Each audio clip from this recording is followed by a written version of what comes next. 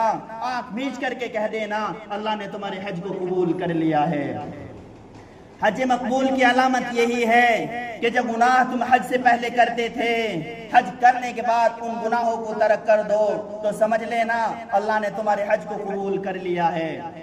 اس لیے میرے بھائی بزرگوں دوستو، یہ نہ سمجھنا کہ میں اور آپ حج کرنے کے لیے جائیں گے، غریب ہو جائیں گے، پیسہ ختم ہو جائے گا، مال و دولت ختم ہو جائے گا۔ نانا اللہ کے نیک بندو، میرے آقا تو ارشاد فرماتے تھے، اے مسلمانوں تم میرے گھر کی زیارت کرنے کے لیے آؤ، حج بیت اللہ کرنے کے لیے آؤ، اور میں تمہیں جتنا روپیہ اور پیسہ مال و دولت تم لگا کر کے آؤ گے، 1 روپیے کا 700 عطا کرنے والا ہوں۔ ذرا میں اور آپ غور کریں اور سوچیں، جب 1 روپیے پر اللہ رب العزت 700 عطا کرنے والے ہیں تو میں اور آپ کتنا روپیہ پیسہ خرچ کر کے حج بیت اللہ کے لیے جا رہے ہیں، تو اللہ مجھے اور آپ کو کتنا ثواب عطا کرنے والا ہے۔ یہ نہ سمجھنا کہ میں اور آپ حج کر کے غریب ہو جائیں گے،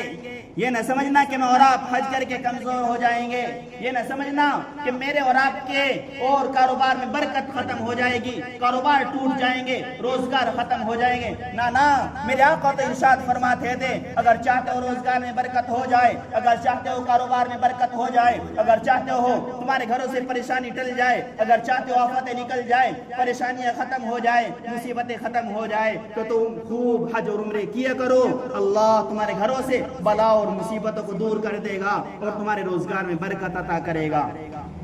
اس سے ملے گا کیا؟ اس سے مجھے اور آپ کو ملے گا کیا؟ حضرت شمامہ رضی اللہ تعالیٰ عنہ ایک مرتبہ حضرت عمر بن العاص کی خدمت میں حاضر ہوئے، وہ موت کے قریب ہیں، مرض الوفات میں ہے، آنکھوں سے آنسو جاری ہو رہے ہیں، ارشاد فرماتے ہیں، اے عمر آپ کے رونے کی وجہ کیا ہے؟ آپ کیوں رو رہے ہو؟ تو حضرت عمر فرماتے ہیں، میں ایک مرتبہ اللہ کے نبی کی خدمت میں حاضر ہوا اور آ کر کے عرض کیا، اے اللہ کے نبی میں آپ سے بیعت ہونا چاہتا ہوں، میں آپ کی خدمت میں حاضر ہو کر کے اسلام قبول کرنا چاہتا ہوں۔ چنانچہ جیسے ہی حضرت عمر نے اللہ کے نبی سے ہاتھ بڑھائے اور بیعت کرنے کے لیے ہاتھ ان کی طرف کیا تو انہوں نے کھینچ لیا۔ حضرت عمر اور اللہ کے نبی صلی اللہ علیہ وسلم ارشاد فرماتے ہیں، اے عمر آپ نے ہاتھ کو کیوں کھینچ لیا؟ حضرت عمر فرماتے ہیں، اے اللہ کے نبی مجھے اس بات کی گارنٹی دے دیجئے کہ میری مغفرت ہوگی کہ نہیں۔ اللہ کے نبی صلی اللہ علیہ وسلم نے ارشاد فرمایا، اے عمر کیا تجھے خبر نہیں ہے جب بندہ کفر سے اسلام کی طرف آ جاتا ہے، یہاں تک کہ کفر کی اندھیریوں سے اسلام کی روشنی کی طرف آ جاتا ہے، اللہ اس کے تمام گناہوں کو معاف کر دیتا ہے۔ اور دوسری چیز یہ کہ جو بندہ اللہ کو راضی کرنے کے لیے ایک جگہ سے دوسری جگہ کی طرف منتقل ہو جاتا ہے، ہجرت کرتا ہے، اللہ اس کے گناہوں کو بھی معاف کر دیتا ہے۔ اور جو میرے موضوع سے متعلق ہے وہ یہ ہے، جب بندہ حج کر لیتا ہے اللہ اس کے تمام گناہوں کو معاف کر دیتا ہے۔ اور یہی نہیں ارشاد فرمایا، آگے ارشاد فرمایا قمدنی صلی اللہ علیہ وسلم نے، اے مسلمانوں اگر تم چاہتے ہو، اگر تم یہ چاہتے ہو تمہارے کاروبار روزگار ان چیزوں میں برکت ہو تو تمہارے لیے ضروری ہے کہ تم حج کرو، حج بیت اللہ کی زیارت کرو، وہاں اللہ کو راضی کر کے آؤ۔ یہ پریشانیاں یہ مصیبتیں سب ختم ہو جائے گی جب تم وہاں جا کر کے اللہ سے رو رو کر کے دعائیں کرو گے۔ میرے بھائی بزرگوں دوستو، تب میرے اور آپ کے لیے ضروری ہے جس بندے کو اللہ رب العزت نے مال و دولت، صحت اور تندرستی اور طاقت اور قوت اور وہاں جانے کا سفر خرچ جتنی بھی چیزیں اللہ نے عطا فرمائی ہو، تب میرے اور آپ کے لیے ضروری ہے میں اور آپ حج کر کے آئیں، حج بیت اللہ کر کے آئیں، زیارت کر کے آئیں، حجر اسود کا بوسہ لے کر کے آئیں۔ اور اگر طاقت کے بعد بھی، صحت کے بعد بھی، تندرستی کے بعد بھی، مال و دولت کے بعد بھی حج کر کے نہیں آتے ہو تو پھر یاد رکھنا میرے آقا نے سخت وعید مزید ارشاد فرمائی مرنے کے وقت جب اس دنیا سے جائے گا کوئی خبر نہیں کہ تو ایمان کی حالت میں مرے، یہودی ہو کر کے مرے، نصرانی ہو کر کے مرے، عیسائی ہو کر کے مرے، اس کی کوئی گارنٹی نہیں ہے۔